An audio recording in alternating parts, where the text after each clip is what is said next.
Hi అండి. ఈరోజు మేక తలకాయ, మేక బోటి ఎలా తయారు చేయాలో చూపిస్తాను. మేమైతే మేక తలకాయ, మేక బోటి 2 కలిపి వండుతున్నాము. మేము పెద్దమ్మ తల్లి దేవుణ్ణి చేసుకున్నాము. మాకు ఇంత కొంచెం కూర అయితే వచ్చింది. నేను 2 కలిపి వండుతున్నాను. ఇలా ఒకసారి వండి చూడండి. పులుసు అయితే చాలా టేస్టీగా ఉంటుంది. స్టవ్ మీద కుక్కర్ పెట్టుకొని అందులో 3 పావుల నూనె పోసుకోవాలి తగినంత.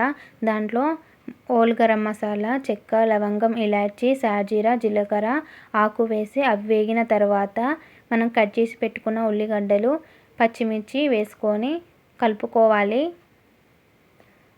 2 కలిపి వండినా చాలా టేస్టీగా ఉంటుంది. ఒకసారి అయితే మీరు కూడా ట్రై చేయండి. ఈ విధంగా వండి చూడండి.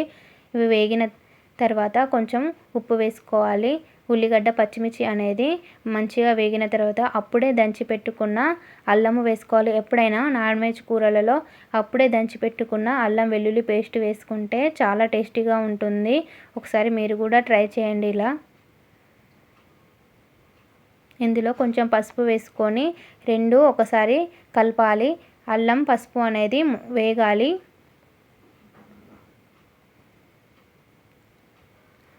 ఒక్కసారి కలిపిన తర్వాత అల్లం, పసుపు వేగిన తర్వాత బోటి ఉన్ను మేక కాళ్ళను వేసుకొని మంచిగా కలుపుకోవాలి.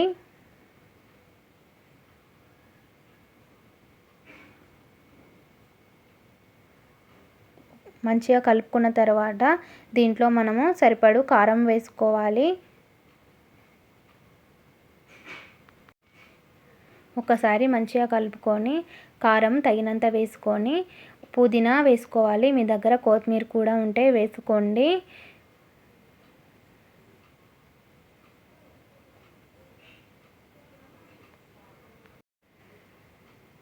ఒకసారి కలుపుకున్న తర్వాత పుదీనా వేసుకోవాలి.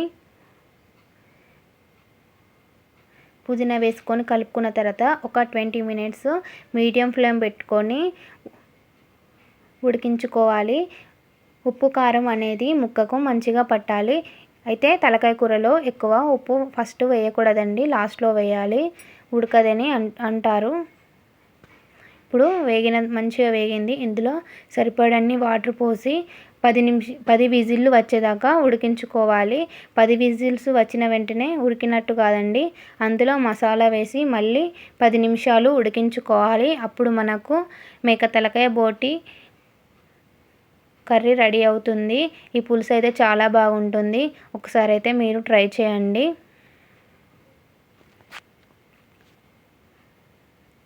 ఇప్పుడు నేను సిమ్లో పెట్టి 10 విజిల్స్ వచ్చేదాకా ఉడికించాను. ఫస్ట్ మనకు ఇలా రెడీ అవుతుంది. ఇప్పుడు మనం ఇందులో గరం మసాలా, ధనియాల పొడి వేసుకొని మళ్ళీ 10 నిమిషాలు ఉడికిస్తే మనకు మేక తలకాయ బోటి కూర రెడీ అవుతుంది. మీరు తప్పకుండా ట్రై చేయండి. చాలా టేస్టీగా ఉంటుంది పులుసు. మీరు కావాలనుకుంటే మేక తలకాయ సపరేట్గా వండుకోవచ్చు. బోటి కూడా ఇలా సపరేట్గా దానికైనా వండుకోవచ్చు. చాలా టేస్టీగా ఉంటుంది.